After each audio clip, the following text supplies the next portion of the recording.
Hello bachcho, let's read out the question first.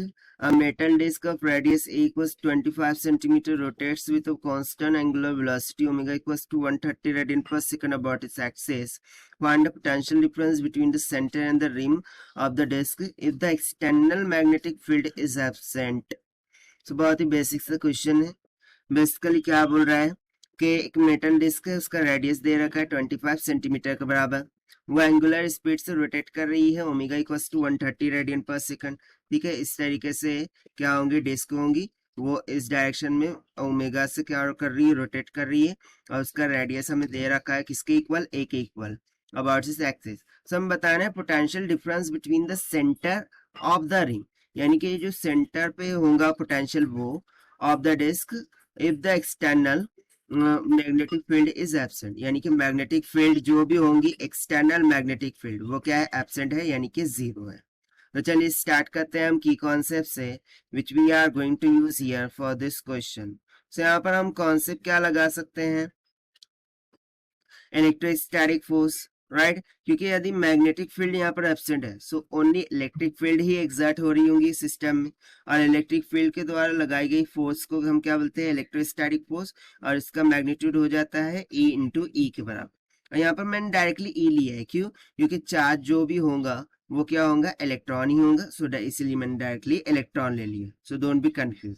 और second thing, हमने centripetal force के बारे में पढ़ा ही होगा. सेंट्रीपिटल फोर्स क्या होती है, एम आर ओमेगा का स्क्वायर. ठीक है, तो बस इसी कॉन्सेप्ट का हम यहाँ पर यूज करने वाले हैं.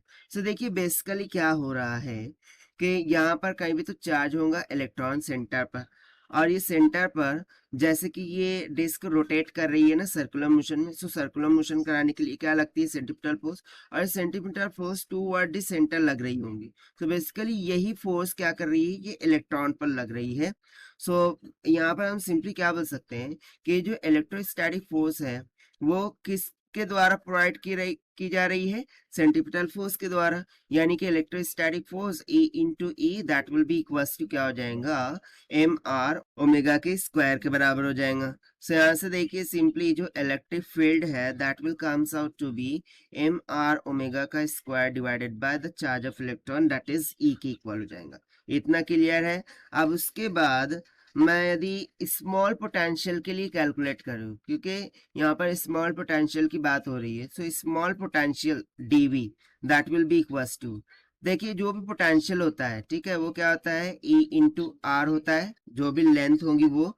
सो लेंथ बेसिकली यहाँ पर R मान रहे हैं, सो E इंटू आर हो गया. सो स्मॉल पोटेंशियल की dV will be equals to क्या हो जाएगा, E इंटू डी आर हो जाएगा. जैसे कि अपोजिट डायरेक्शन में लग रहा है इसीलिए माइनस का E इंटू डी आर हो जाएगा. So that will be equals to minus का एम आर ओमेगा का square divided by E into D R हो जाएगा.